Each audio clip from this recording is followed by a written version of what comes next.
Hotep, cher Kamit. Depuis les temps les plus anciens, bien avant que nos villes ne deviennent bruyantes et lumineuses, bien avant que les tribunaux, les lois et les frontières modernes n'existent, nos peuples savaient quelque chose que le monde actuel a presque oublié. Ils savaient que l'être humain n'est pas seulement fait de chair, mais de mémoire. Pas seulement fait d'os, mais d'énergie. Ils savaient que la mort n'arrête pas tout, qu'il reste une trace, une vibration, un souffle qui continue à circuler dans ce que la personne laisse derrière elle. C'est ce qui a donné naissance, dans toutes les cultures anciennes, à la magie des crânes et des squelettes humains.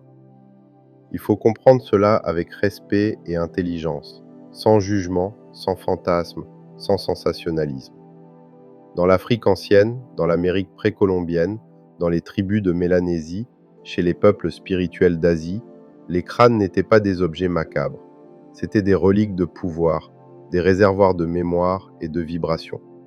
Le crâne, en particulier, représentait la maison de l'esprit, l'endroit où la pensée avait vécu, l'endroit où les décisions avaient pris naissance, le siège du souffle intérieur. Travailler avec un crâne, c'était travailler avec l'essence énergétique de la personne. Il y avait même des pratiques mystiques très avancées que les anciens connaissaient bien. Certains rituels consistaient à appeler énergétiquement un défunt quelques heures ou quelques jours après son enterrement. Si la personne était morte récemment, il était déjà arrivé, dans certaines traditions très anciennes, qu'un crâne remonte à la surface du sol. Cela choquait les étrangers, mais pour les initiés, c'était simplement l'effet d'un appel énergétique combiné à des symboles précis, un alignement entre l'esprit, la terre et le rituel. On ne parle pas ici d'horreur ou de magie noire. On parle de traditions sacrées, nées dans une époque où les humains avaient un rapport direct avec l'invisible. Mais comme le monde évolue, la magie aussi évolue. Ce qui était utile il y a 1000 ans n'est plus forcément nécessaire aujourd'hui. Les pratiques basées sur les ossements avaient un sens dans leur époque parce que c'était un langage que les ancêtres et les initiés maîtrisaient. Utiliser le crâne d'un ancien chef, par exemple, servait à transmettre son autorité au nouveau chef. C'était symbolique, mystique, mais aussi profondément culturel. Le chef ne prenait pas simplement une position politique, il prenait l'énergie de son prédécesseur pour continuer le travail de protection et de guidance du village. Mais aujourd'hui, les choses ont changé. Le monde moderne a modifié les équilibres. Les lois, les religions, les systèmes sociaux et même notre rapport à la mort ont complètement transformé la manière dont on doit travailler avec l'invisible.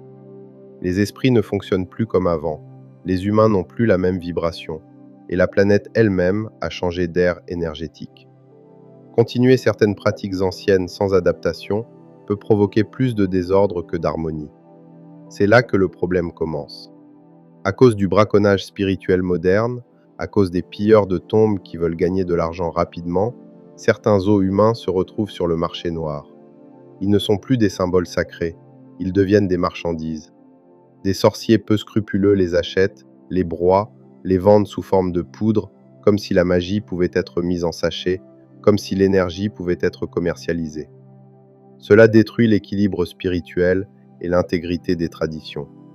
Cela attire le malheur sur ceux qui manipulent ces objets sans comprendre leurs conséquences. On a même vu des scandales terribles où des pasteurs ou des figures religieuses connues ont secrètement acheté des ossements pour fabriquer des concoctions destinées à augmenter leur autorité, leur influence ou leur capacité à impressionner les foules. Ces pratiques n'ont rien de sacré. Ce sont des dérives dangereuses, motivées par le pouvoir, la peur et la manipulation. Ce n'est pas la tradition qui parle, c'est la corruption des traditions. Aujourd'hui, il faut rétablir une vérité simple. On n'a plus besoin de toucher aux os pour toucher à l'énergie. La magie évolue. Le monde évolue. L'être humain évolue. Les objets qu'une personne a portés, les vêtements qu'elle a aimés, les bijoux qu'elle a utilisés, ou même un simple tissu qu'elle a touché, peuvent contenir autant de vibrations qu'un ossement. Les énergies se transmettent par le contact, par l'usage, par les émotions déposées dans les objets du quotidien. Un vêtement retient la chaleur d'un être, une montre retient son rythme, un collier retient ses pensées, une vieille chemise retient ses moments de vie. l'objet devient un relais énergétique. Les initiés modernes, qui comprennent cette évolution, travaillent avec ces objets au lieu de profaner des tombes ou de manipuler des restes humains. C'est cela que les gens doivent comprendre. On peut établir un lien mystique profond avec un ancêtre sans jamais toucher à son squelette. Il suffit d'un symbole, d'un objet, d'une intention structurée, d'un rituel bien conçu. Les rituels modernes sont tout aussi puissants que les rituels anciens, simplement parce qu'ils respectent l'évolution de l'univers. La magie n'est pas figée. Elle respire avec les siècles, elle s'adapte, elle se transforme, elle suit la vibration de l'humanité. C'est pour cela que je dis, ne vous laissez pas tromper par ceux qui affirment que vous devez absolument avoir un os, une tête réduite ou une relique humaine pour avoir du pouvoir. C'est faux, c'est dangereux, et c'est souvent illégal. Les pratiques énergétiques les plus puissantes aujourd'hui se basent sur la conscience, la symbolique et la structure rituelle, pas sur la possession d'un crâne. Si vous croisez quelqu'un qui insiste pour utiliser des ossements humains, méfiez-vous. Souvent, ces personnes n'ont pas évolué avec la magie. Elles sont restées bloquées dans des techniques anciennes qu'elles n'ont pas réapprises, qu'elles n'ont pas modernisées, et qui ne sont plus compatibles avec l'énergie actuelle de la Terre. Elles risquent d'attirer sur elles des forces qu'elles ne comprennent plus. La vérité est simple. La magie ancestrale, pour fonctionner aujourd'hui, doit évoluer avec l'époque.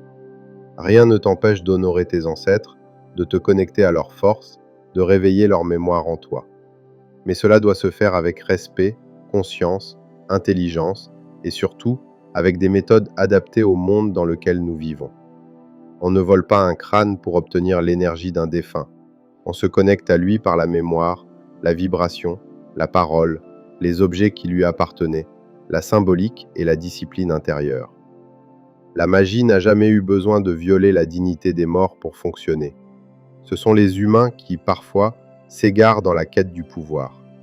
La magie évolue. Fais-la évoluer avec toi.